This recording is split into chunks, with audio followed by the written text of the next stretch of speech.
Yankees into deep right field. Back is Sheffield. We'll see you later tonight.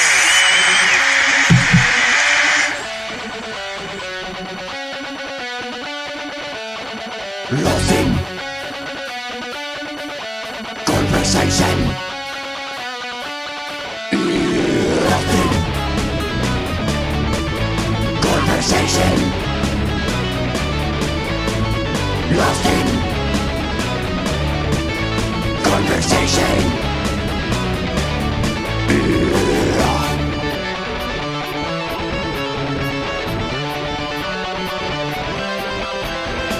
Lost in conversation. Hello and welcome to another episode of Lost in Conversation. Yeah. That's Clay. I'm Hello Dave. there. We're here to talk about the 2004 American League Championship Series between the Boston Red Sox and the New York Yankees. Let's do this. Yeah! And that clip you just heard was an iconic moment in the series. We're going to get into it. Dave has done all the notes. Usually I'm the one doing all the homework, directing us through, but he's done all the homework. We've got a lot of notes here. So take it away, Dave. Let's do this. Okay. All right. So today, like I said, we're going to talk about 2004 ALCS, something that's near and dear to my heart because, folks, I am a Red Sox fan. Anybody out there who's a Red Sox fan knows that the curse of the Bambino is a real thing. And what is the curse of the Bambino, you might ask? Well, for those of you who don't know, it's the curse of Babe Ruth. After the Red Sox sold his contract to the New York Yankees in 1918, the Red Sox have gone 86 years without winning a World Series. Will the curse be broken? That is the question.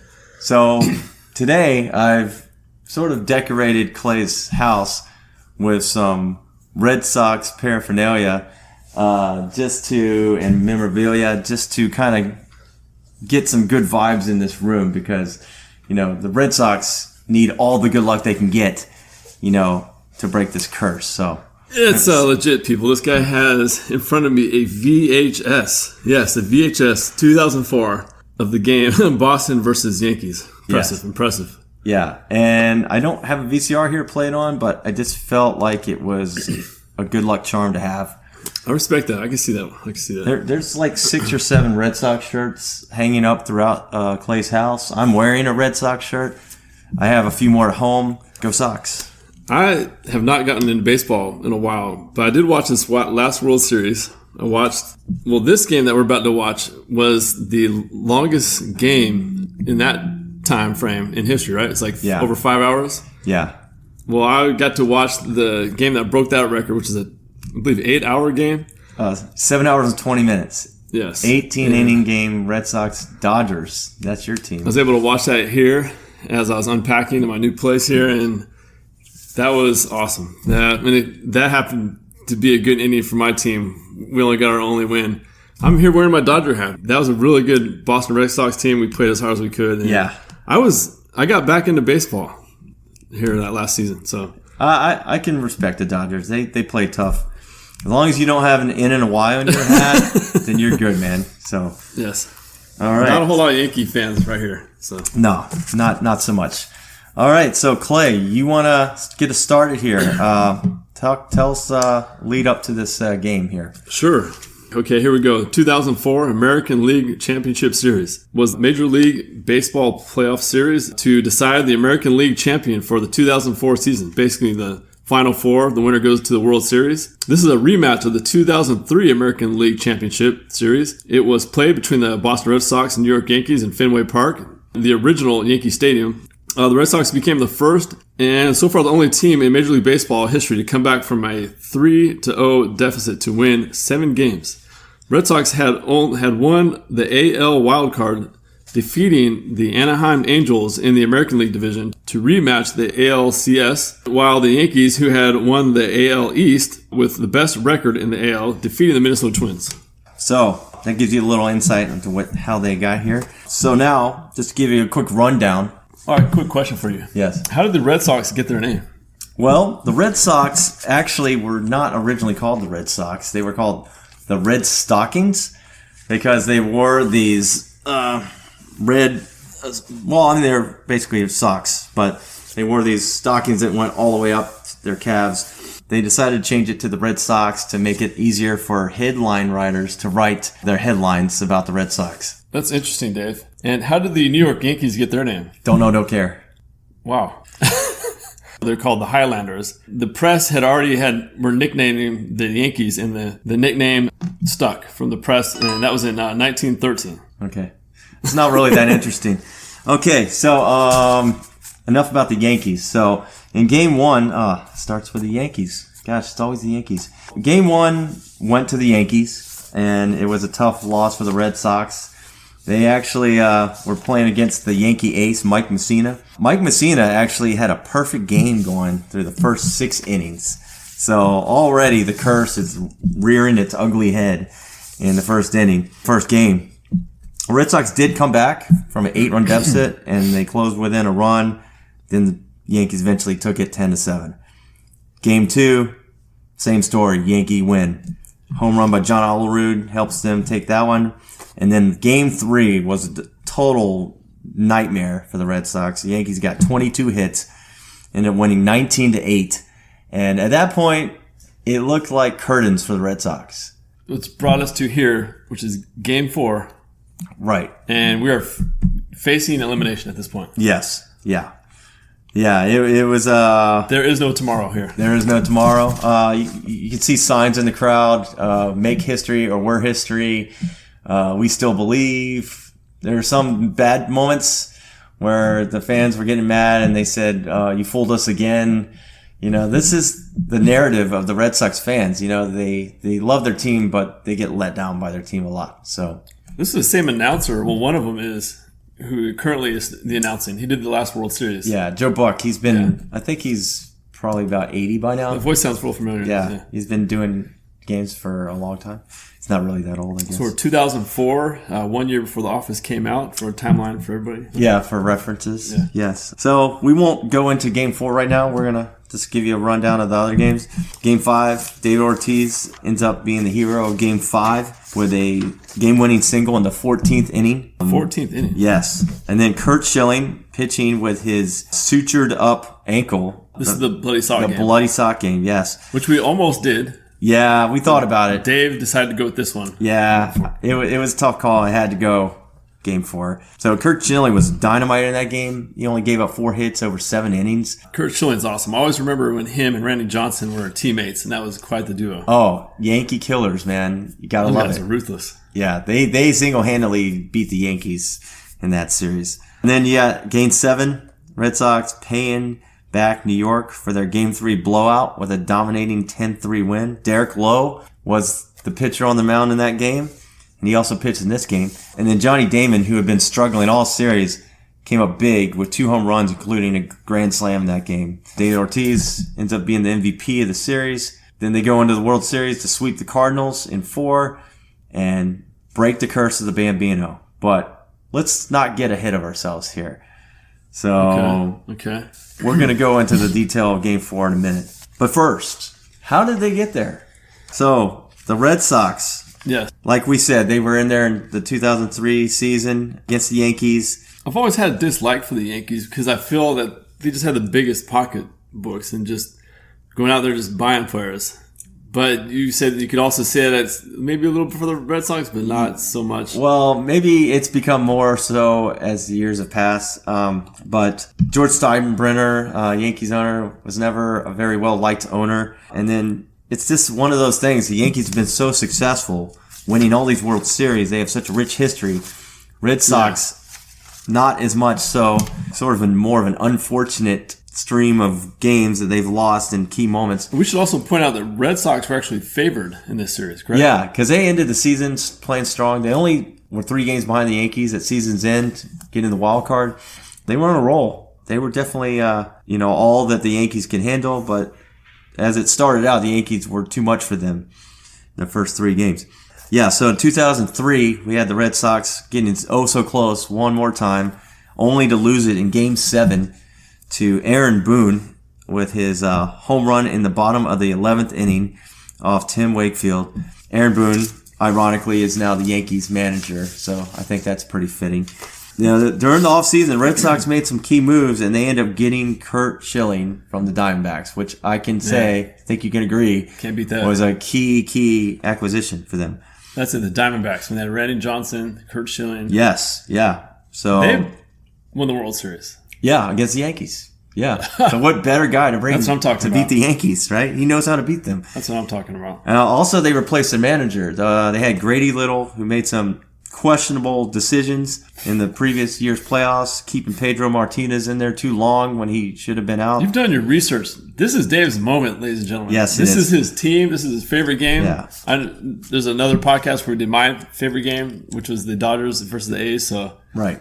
this is Dave's moment, man. This is my moment. A lot of good stats here. I like this. Terry Francona, affectionately known as Tito, great manager for the Red Sox, still kicking butt out there. He's the manager of the Indians now, and the Indians are bringing it every year. They're really solid, and I think they owe a lot to him. He was a player's manager. He was close with his players. Couldn't ask for a better manager than this guy. Also, the Red Sox got their key signing of closer Keith Folk to a 3-year contract. And so these are some big moves they made to kind of bolster the team and get them into the promised land, if you will. So during this season, 2004 season, the Red Sox, they're going into the All-Star break, and they're pretty far behind the Yankees, 7 games back.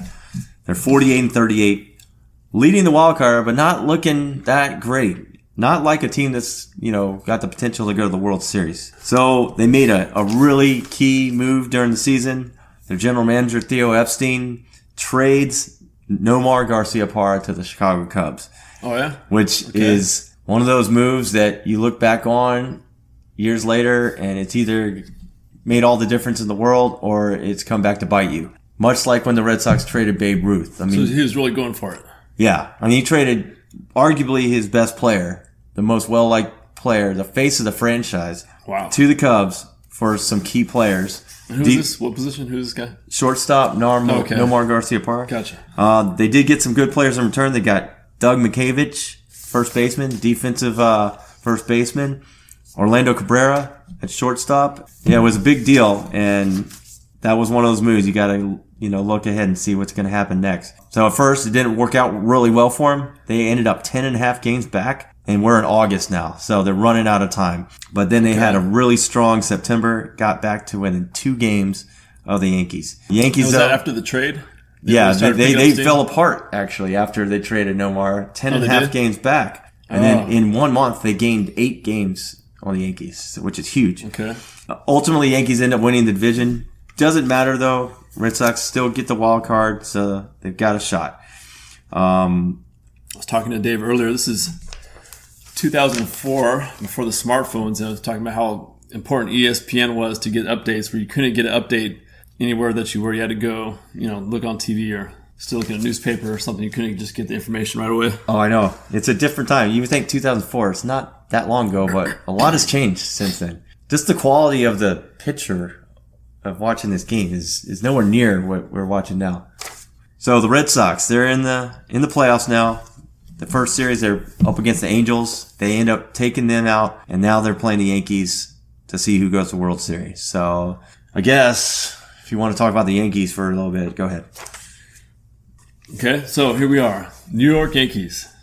2004 Yankees began their season in Tokyo. It's cool. With a split against the Rays. After All-Star break, the Yankees traded Jose Contreras to the White Sox for Esteban Luaz. Okay, so after Contreras was signed away from the Red Sox before the 2003 season, but he failed to live up to his expectations. 10.5 game lead in the second week of August, the team struggled and watched their lead dwindle to a 2.5 games on September the 3rd. The team held off the Red Sox to claim the division, set up a playoff rematch with the Twins. The results were pretty much the same. Yankees took the division series in 4 games, setting up the dramatic rematch, ladies and gentlemen.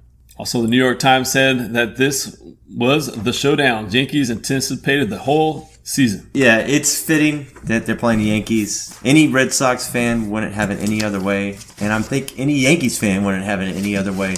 than to play the Red Sox, to be quite honest. I mean, these teams played each other 45 times in the previous 2 years, and the Red Sox won 23 out of those games, 23-22. The Red Sox outscored the Yankees 106 to 105. I mean, so that's the ultimate rivalry. I mean, it's back and forth. It could go either way. Here we have Game 4, pitcher for the Yankees, Orlando Hernandez, known as El Duque.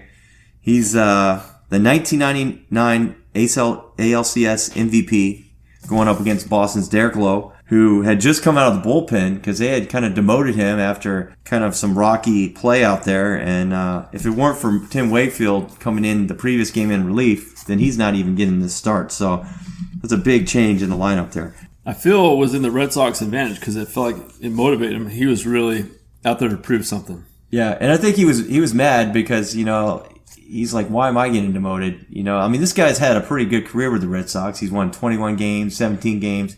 Even this year, 14 games, but his ERA is over 5. So he was inconsistent, struggled at times, but he's got good stuff, and it's just a matter of putting it all together at the right time. And so we're going to talk about some of the records that were set here in this postseason. Let's go ahead and start with the Red Sox. Red Sox became the first major league team to win 8 straight postseason games in the same postseason, 4 straight in the LCS, and 4 consecutive games in the World Series. Not bad. Not bad at all. The Oakland A's won 10 straight postseason games, but they were spread out over 2 postseasons, 89 and 90. And the Yankees won 11 straight, also over 2 postseasons. The Red Sox became the 3rd team in sports history to lose the first 3 games of a best-of-7 and win the last 4, joining the 1942 Toronto Maple Leafs. Also, the New York Islanders in the NHL. So Game 3, Yankees left fielder, who I like to call Godzilla, Matsui. How do you spell that? Say the first name? I want to get this right. Hideki Matsui, who also had the nickname Godzilla. Yes. Had 5 hits, 5 RBIs, tying an American Champions Series record. Yeah, he was awesome for them. Tough hitter. As if having Derek Jeter and Alex Rodriguez isn't bad enough, they got to face this guy too. He was also fast. He seemed pretty fast out there. He did. Game 3 was prior to Game 5 of the 2016 NLDS between the Dodgers and Nationals, the longest 9-inning postseason game in history, a 4-hour and 20-minute contest. And then both games would later be surpassed by Game 4 of the 2018 American League Championship Series between the Red Sox and the Astros, which took 4 hours and 33 minutes to play 9 innings. So David Ortiz became the first player to hit 2 walk-off home runs in the same postseason. 2004 American League Division Series and Game 3. Series Game 3 and 2004 American League Division Series Game 4. And Game 5 was the longest Major League postseason game in history at 5 hours and 49 minutes, the 14-inning game, which Ortiz was the hero of. But then, as we mentioned earlier, the amazing game this year between the Red Sox and the Dodgers, 7 hours and 20 minutes, long surpassed that. So let's get into the game. Yeah, huh? All right. We just watched the game here. It was an exciting game. I'm glad you picked this one. I was entertained by this. Oh, a lot of good pitchers. Very powerful lineup by the Yankees here. Yeah, you got Gary Sheffield. You got Ruben Sierra, Matsui, Rodriguez. I mean, these guys are swinging for the fences half the time. And then you got Jeter, who's just going to do a little of everything and not make mistakes. So it's pretty tough. So yeah, starting off, you got your leadoff hitter, Derek Jeter, followed by Alex Rodriguez, followed by Gary Sheffield. I mean, that's a hard 3. Good luck with that, right? But I will say I've always heard that good pitching usually beats good hitting. Yes, and correct. It did this first go here because very first pitch, ground out by Derek Jeter. They pretty much get out of that first inning pretty safely. I think they had a strikeout. And Derek Lowe is known as a ground ball pitcher. He gets 75% of his outs from ground balls. So if he's getting ground balls, then he's in control of the game, pretty much. Now, there was some drama with this pitcher that Dave had gone over. He felt that he should have had the start, but they didn't give him the go. The only reason he got the start because they had to use another pitcher for the game earlier, from what I understand. Yeah, Wakefield, he was supposed to pitch this game, and he had to pitch 3 innings in relief in that debacle, 19-8. So, Wakefield sort of volunteered to come in and try to stop the bleeding for the Red Sox in that game, and that's what bumped up Derek Lowe. So But- put him in the driver's seat here. He was out there with something to prove. He strikes out Rodriguez. He And really did. he had issues with the Yankees, right? All those other Yes, games? his career against the Yankees up until this game, 6-9, ERA over 6, and the opponent's batting average is 304. I mean, those are bad numbers. That's not necessarily the guy you want going out to face this lineup in an elimination game, but you would never know it by the way he was out there throwing. And then once the Red Sox get up to bat, ground out, strikeout, walk, strikeout. The Yankees pitcher was pretty interesting. He threw a 55 miles per hour pitch that really dropped. That was impressive. It was pretty interesting to watch.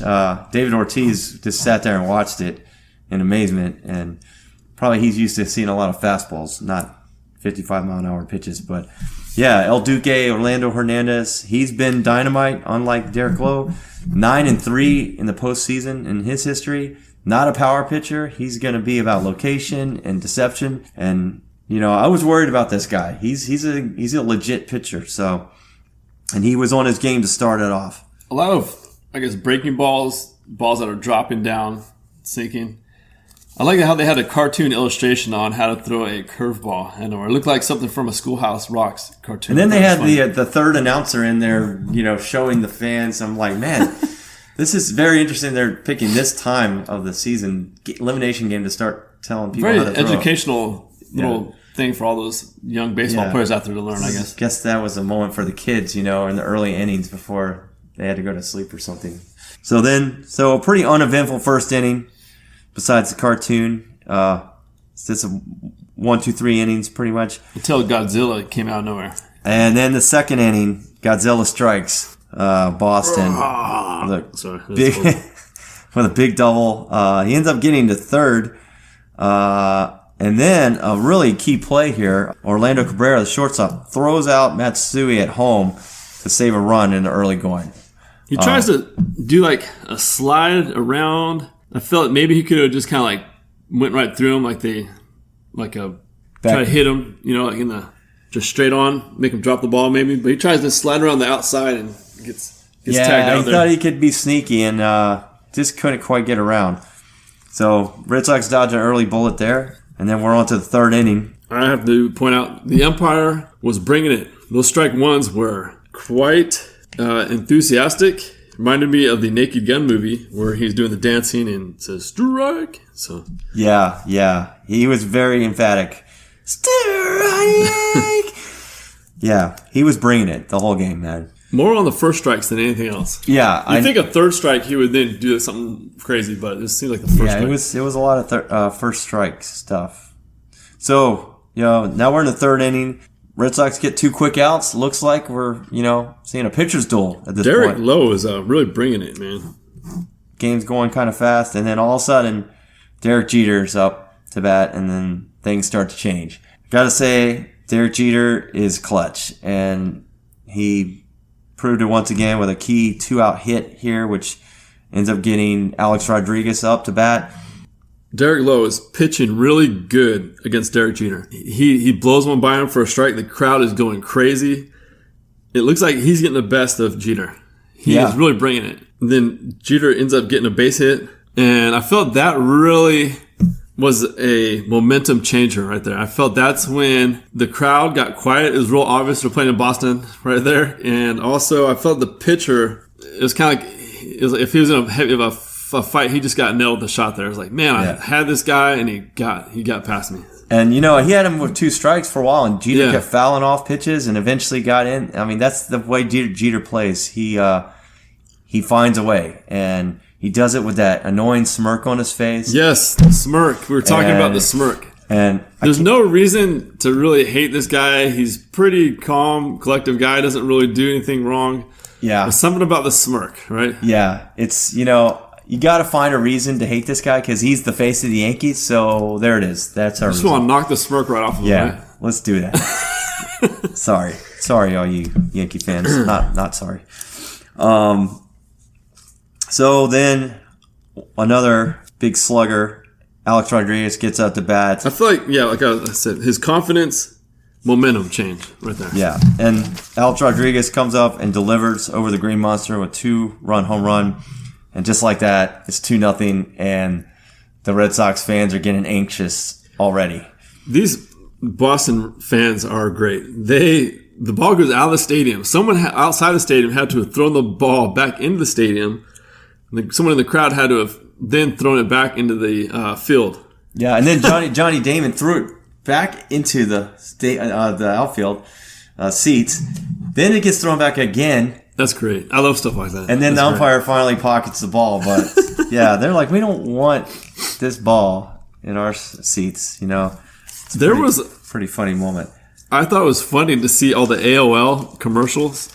Yeah, there was a lot of that, like the AL symbol throwing the pitch. Yes, and they had to pin a lot because it was right behind home plate. AOL's, I say, no longer is really a thing. Yeah, it shows the age of this game. I guess. Have you ever had to cancel your AOL? I never account? had AOL. I tell you what, it is a horrible experience. It is? They do not take no for an answer. It's crazy. Wow. Anyways, I'm glad I never experienced that. Be glad you didn't. So, anyways. So now we're on to the 5th inning. You got Johnny Damon up with 2-1. He's got a chance to do something here, get the Red Sox back into it, but then he hits a ground ball, and it looks like it's going to be a double play. He beats out the throw, just barely, and now we have 1st and 3rd with 2 outs. The fans, you can feel it. You can feel the positivity. I mean, here it is. They're facing elimination. They're down in the 5th inning. I feel if it's not there for the fans, they're not bringing this team back all the way to win this overall. Yeah, they kept them in it even when things looked bleak. The fans never gave up hope.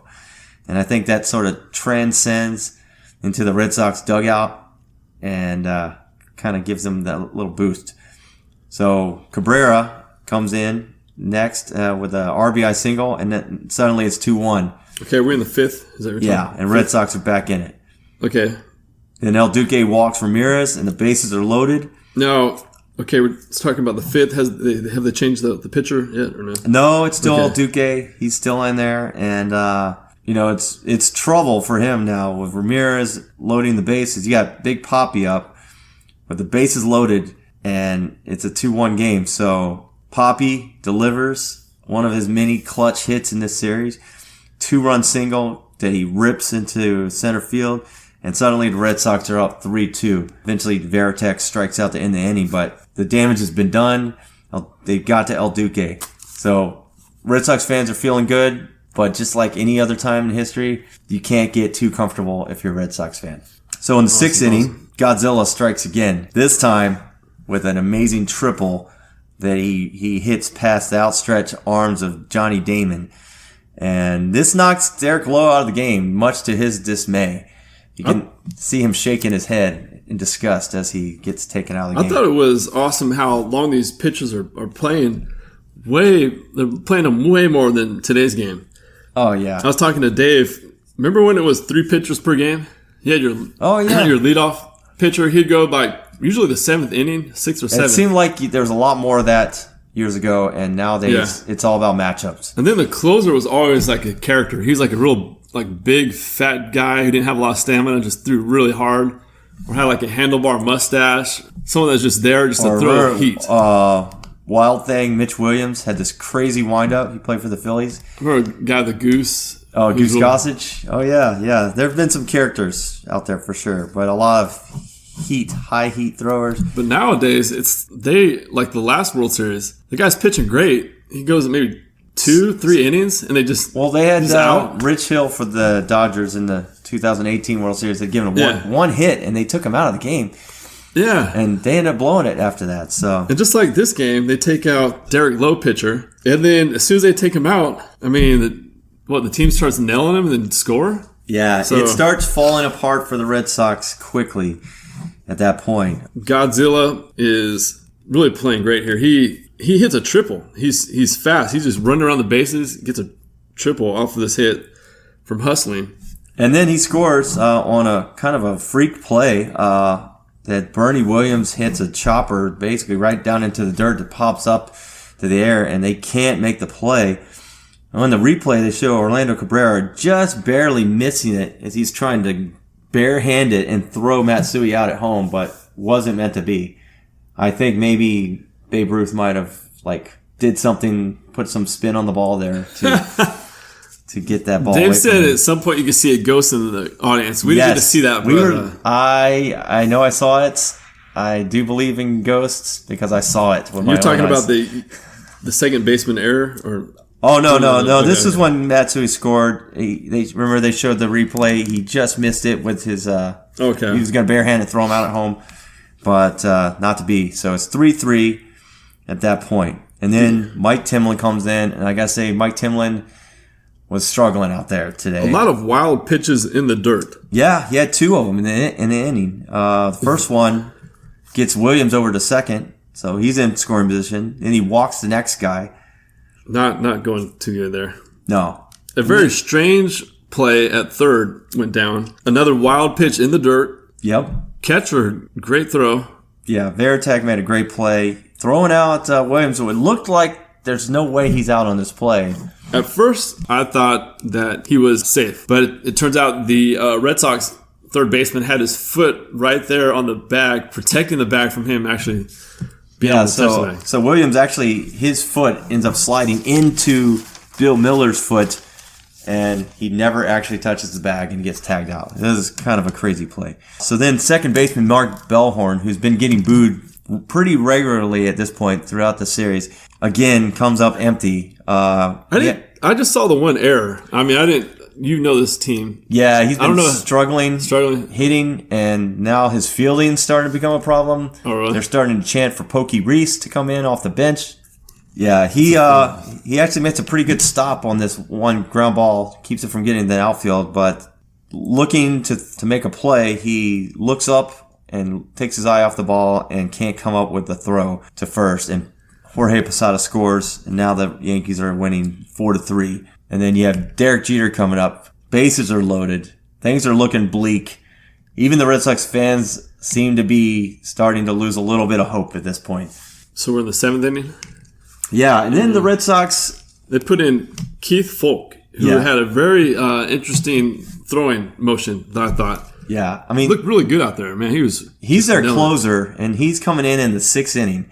I mean, can you remember a time that the Dodgers ever brought in their closer in the sixth inning of any game? Or anybody for that matter. Yeah, usually the closer you're thinking 8th, 9th inning. And so they're in desperation mode. I mean, they have nothing left. They're putting it all out there on the table.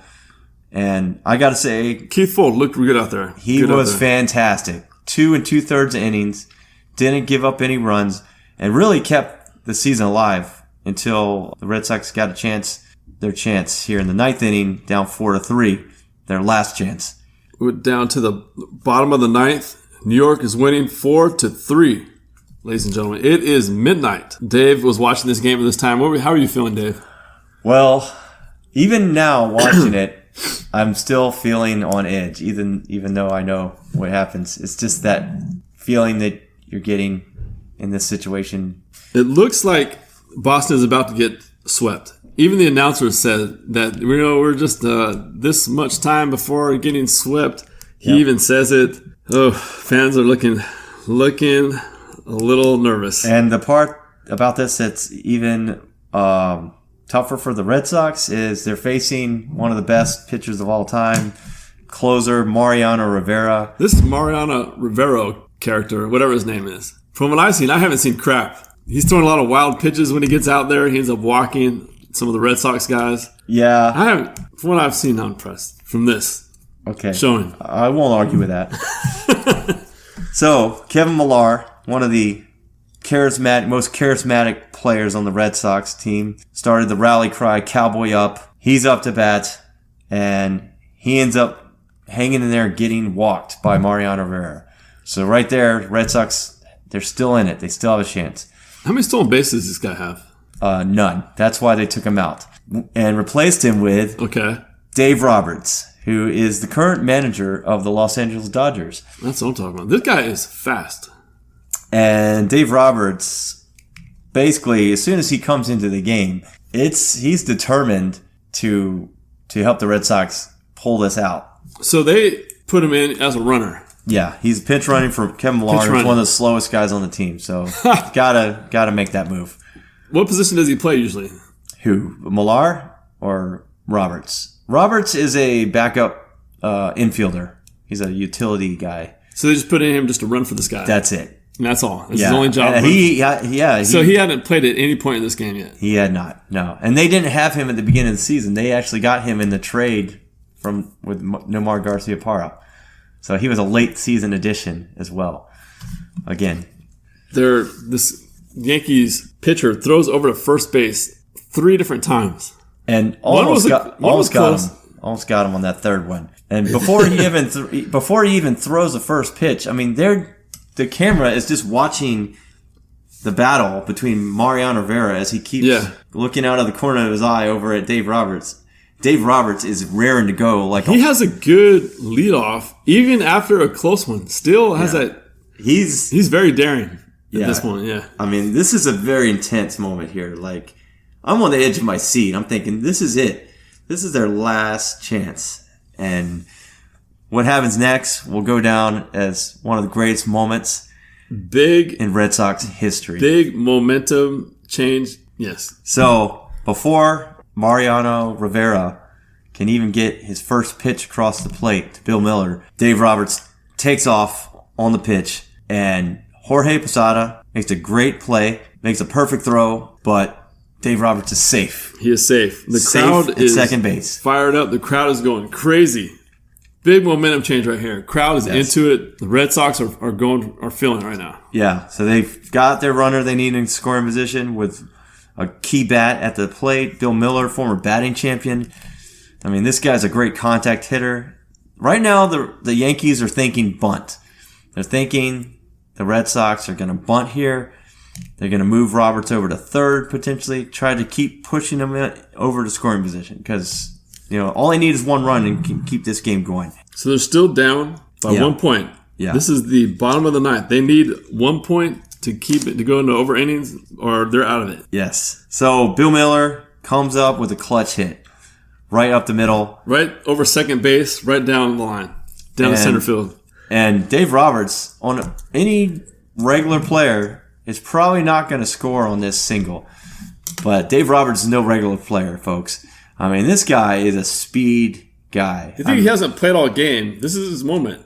To get out there. When did he get a chance to get loose, man? I mean, is he running sprints, in the tunnel or what? I mean, this guy was unbelievable. You think maybe he knows that, okay, I'm the fastest guy on this team. Yeah. If there was ever a time, if this guy gets on base, I'm going to be the guy to get put on base. And if they're putting you in that game, you're pretty much required to steal that base. Yeah. There was no doubt about it. There was 100% chance he was trying to steal that base. Oh, yeah. From the very first moment he was in the game. And everybody knew it, including Mariano Rivera.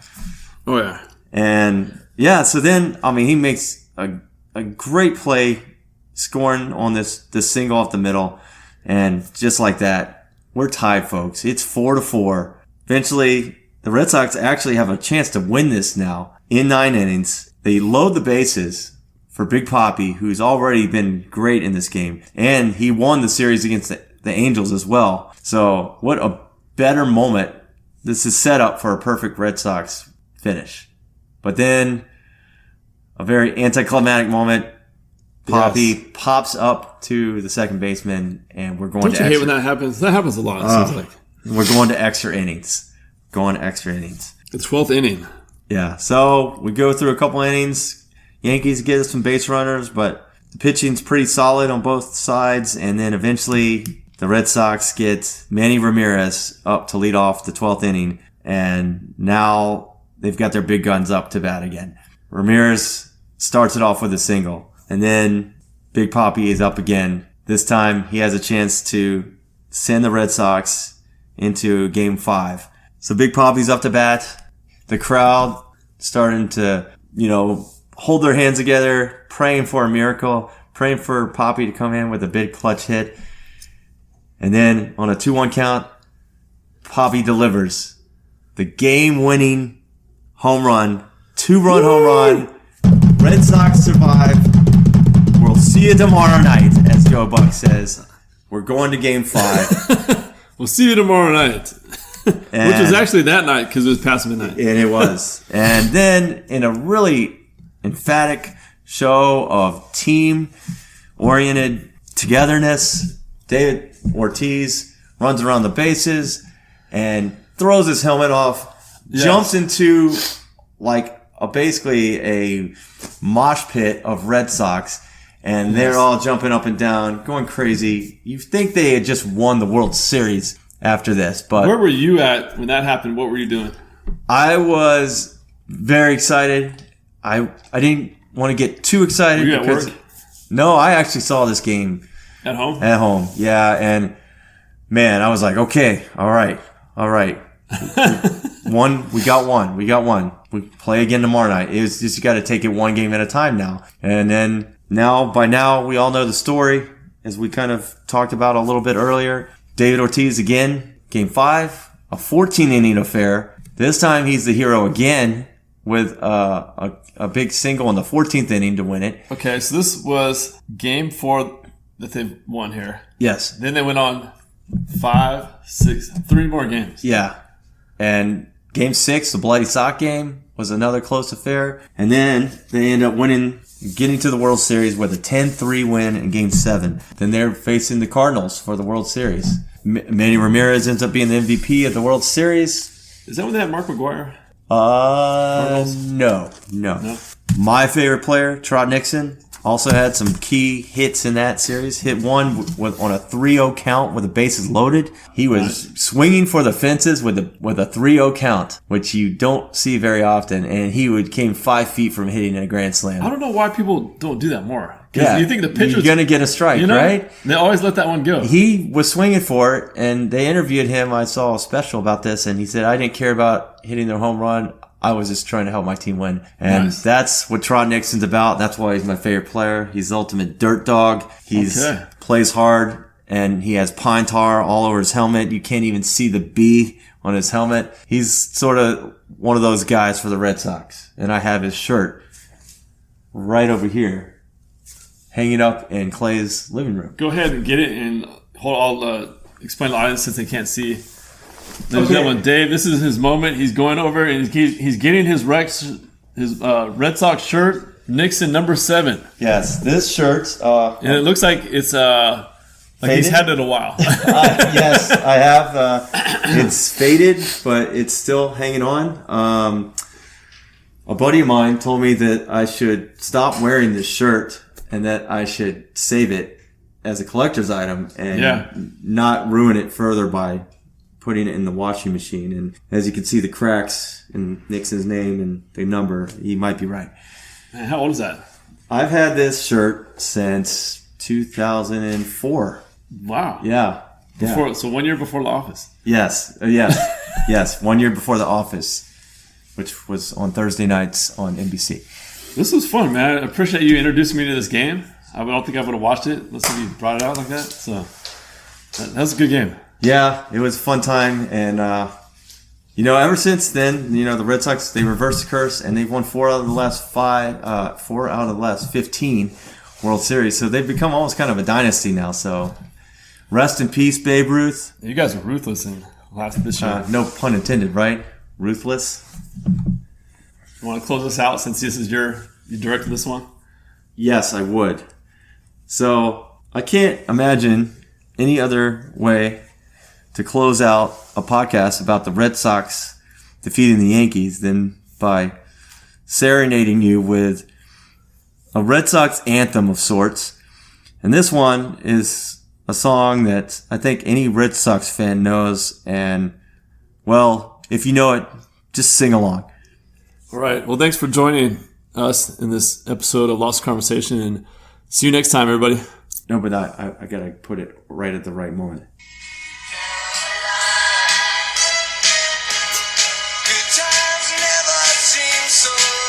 So good! So good! So good!